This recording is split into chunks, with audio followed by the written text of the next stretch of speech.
na sasa inaendelea na mengine yameanza na atakamilisha. Na ndugu zangu niwaambie, mkoa wa Rukwa umefunguka. Umefunguka kisiasa na umefunguka kiuchumi. Umefunguka kisiasa na umefunguka kiuchumi. Kwa hiyo ndio kusema ya kwamba sisi kina mama wa mkoa wa Rukwa, na kwa kitendo hiki tulichokifanya siku ya leo, ni dhahiri kusema ya kwamba kina mama mna sababu takribani tatu za kuweza kumpongeza Dr. Samia Suluhu Hassan.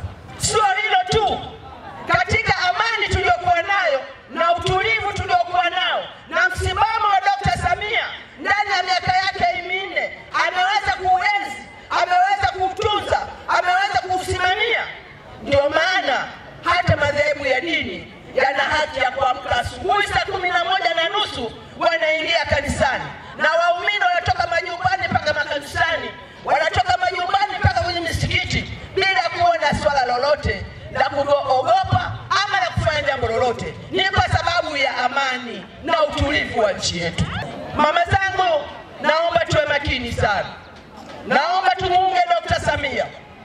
Dr. Samia ana maono makubwa, na ndio maana alipoingia madarakani amejipambanua katika sekta mbalimbali: sekta ya afya, sekta ya elimu, sekta ya kilimo, miundombinu, maji, umeme na kadhalika. Tulikuwa tuna mapungufu ya watumishi, nao wanalifanyia kazi. Hivi tarehe 28, 29 kuna baadhi ya taasisi za serikali zinafanya interview, zinafanya usajili wa vijana wetu.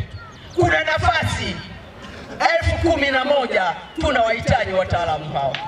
Mama Samia oye! Kwa hiyo ndugu zanguni, ninawaomba tuwe makini sisi kina mama. Ndugu zetu majirani tumewaona. Ndugu zetu wa Kongo wanahangaika kina mama. Ndugu zetu wa Burundi wanahangaika kina mama. Ndugu zetu Kenya wa kike wanaumia. Ni kwa sababu ya kutingishika kwa amani. Na kama vurugu ikitokea, mama zangu, tuambizane ukweli. Anayeteseka, anayeyumba, anayekatajika ni nani? Ni mwanamke. Lakini ninawapenda sana kina mama. Tuko wengi, tuko 52%. Kina mama na 48%. Kina baba na 48% ya sensa. Sisi tuna 52%. Mungu anatupenda. Amina. Mungu anatupenda, tuko wengi. Haleluya. Ukichukua lesha mwanaume na wanawake tuko wengi, ni 4 kwa mwanaume mmoja. Haswa kura moja mwanaume sawa na kura 4 za mama.